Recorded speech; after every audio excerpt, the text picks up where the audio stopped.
into the sleepy pillow. Today, we will be reading a short story called The Great Stone Fire Eater from the book Korean Fairy Tales by William Elliott Griffith. Let's find a comfy place, close your eyes, and enjoy the stories.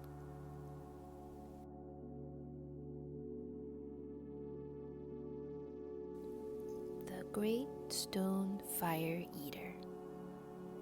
Ages ago, there lived a great fire spirit inside of a mountain to the southwest of Seoul, the capital of Korea.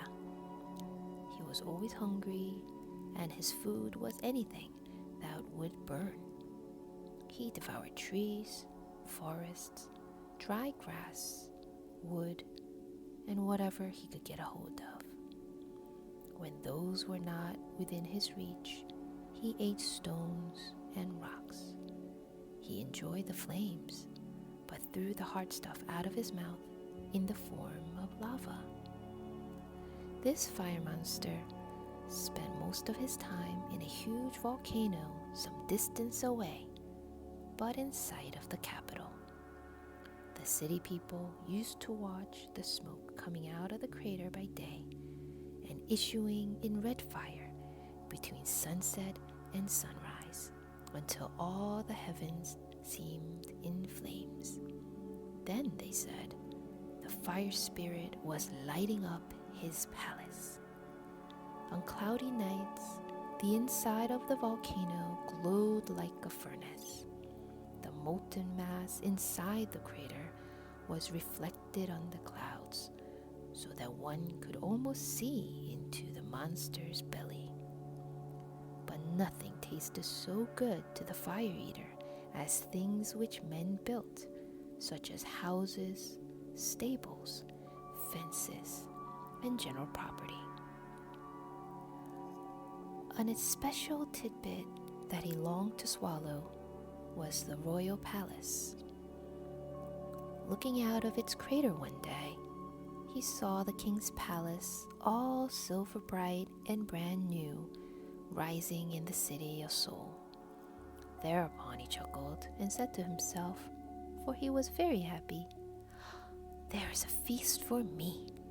I'll just walk out of my mountain home and eat up that dainty morsel. I wonder how the king will like it." But the fire spirit was in no hurry. He felt sure of his meal, so he waited until his friend, the south wind, was prepared to join him. "Let me know when you're ready," said the fire spirit to the south wind, "and we'll have a splendid blaze. We'll go up at night and enjoy a lively dance before they can get a drop of water on us. Don't let rain clouds know anything about our picnic." The south wind promised easily, for she was always glad to have a frolic. So when the sun went down and it was dark, the fire spirit climbed out of his rocky home in the volcano and strode toward Seoul. The south wind pranced and capered with him until the streets of the capital were so gusty that no one with a wide-brimmed hat dared to go outdoors, lest, in a lively puff, he might lose his headgear. As for the men in mourning, who wear straw hats are yardstick wide and as deep and big as washtubs, they locked themselves at home and played checkers. By the time all the palace guards were asleep, the fire spirit was ready. He said to the south wind, "Blow, blow your biggest blast as I begin to touch the roofs of the smaller houses. This will whet my appetite for the palace, and then together we'll eat them all up." Not till they heard a mighty roar and crackling did the people in Seoul push back their paper windows to find out what was the matter. Oh, what a blaze! It seemed to mount to heaven with red tongues that licked the stars. Those who could see in the direction of the palace supposed the sun had risen, but soon the crash of the falling roofs and mighty columns of smoke and flame, with clouds of sparks, told the terrible story.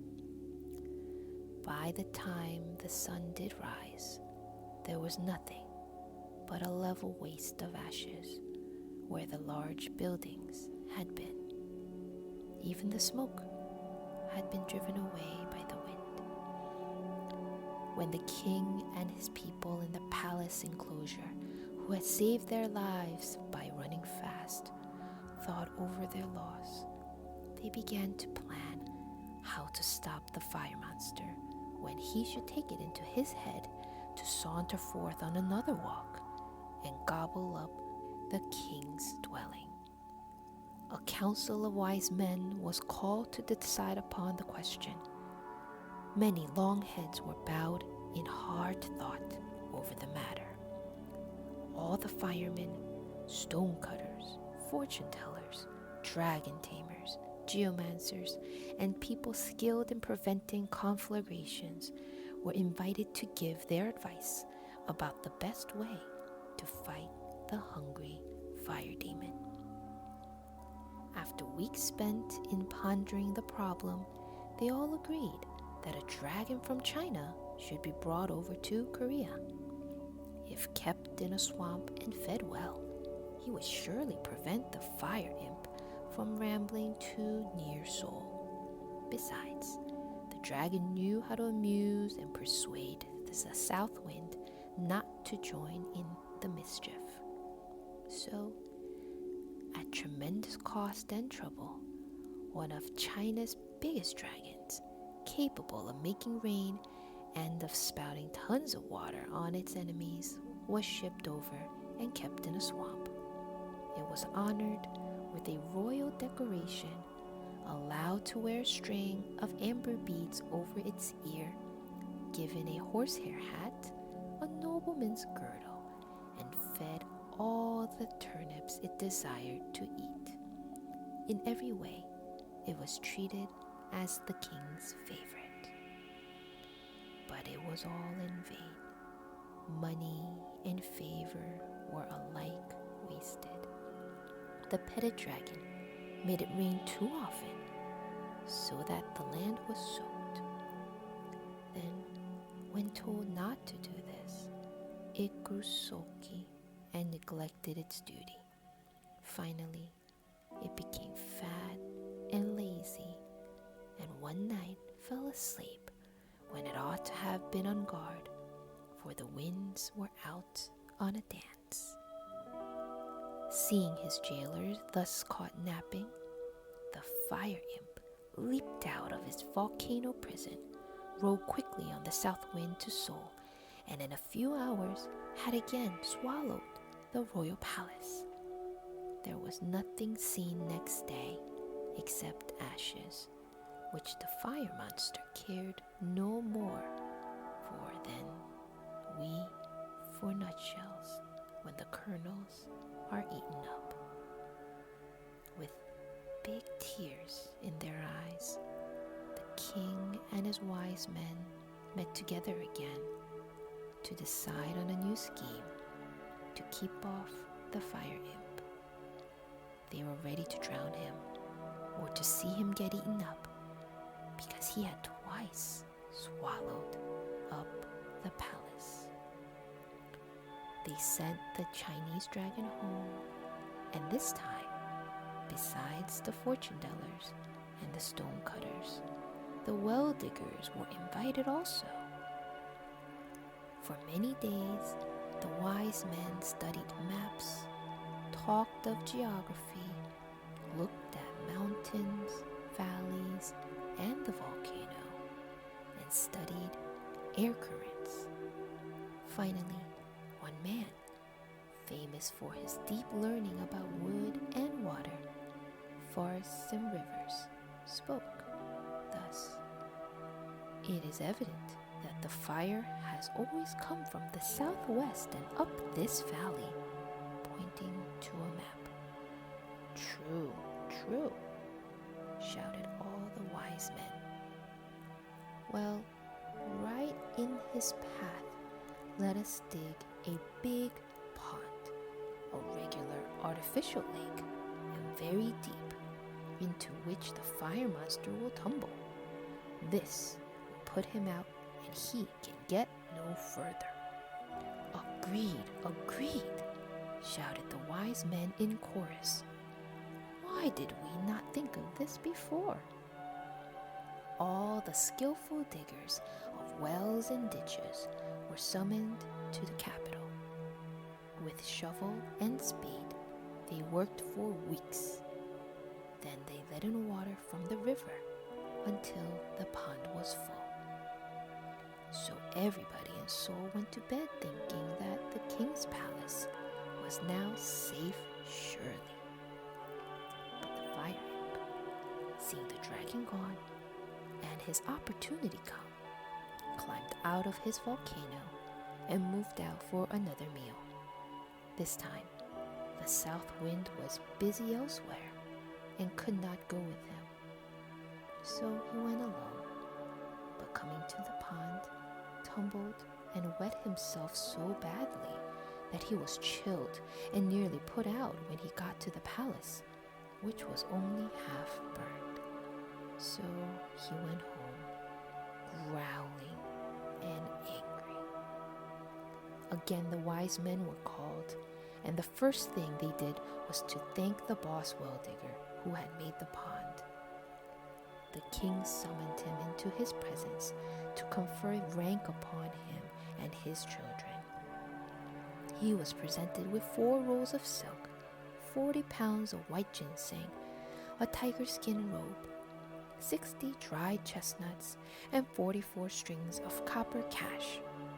Loaded with such Korean wealth and honors, the man fell on his hands and knees and thanked His Majesty profusely. Then they called the master stonecutter, or chief of the guild, and asked him if he could chisel out the figure of a beast that could eat flames and be ugly enough to scare away the fire imp. The master had long hoped that he would be invited to rear this bit of sculpture, but hitherto the king and the court had feared it might cost too much. So the order was given, and out of the heart of the mountains, a mighty block of white granite was loosed and brought to Seoul on rollers, pushed, pulled, and hoisted by thousands of laborers. Then, hidden behind canvas to keep the matter secret, lest the fire imp should find it out, the workmen toiled. Hammers and chisels clinked, until on a certain day the great stone flame eater was ready to take his permanent seat in front of the palace gate as guardian of the royal buildings and treasures.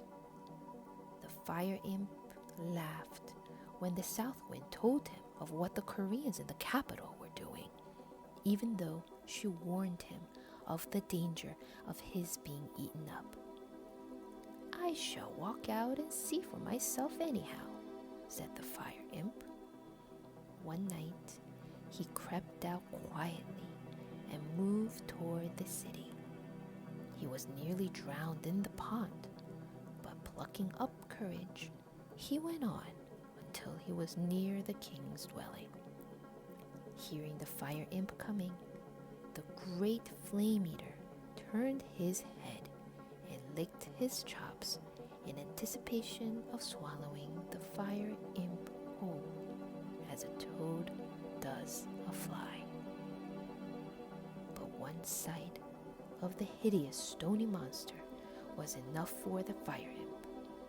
There, before him, on a high pedestal, was something never before seen in heaven or on earth. It had enormous fireproof scales like a salamander, with curly hair like asbestos, and its mouth was full of big fangs. fangs. It was altogether hideous enough to give even a volcano spirit a chill. "Just think of those jaws snapping on me," said the fire imp to himself as he looked at them and the fangs. "I do believe that creature is half alligator and half water tortoise. I had better go home. No dinner this time." So, by his freezing glance alone, the great flame eater frightened away the fire imp so that he never came again, and the royal palace was not once burned. Today, the ugly brute still keeps watch,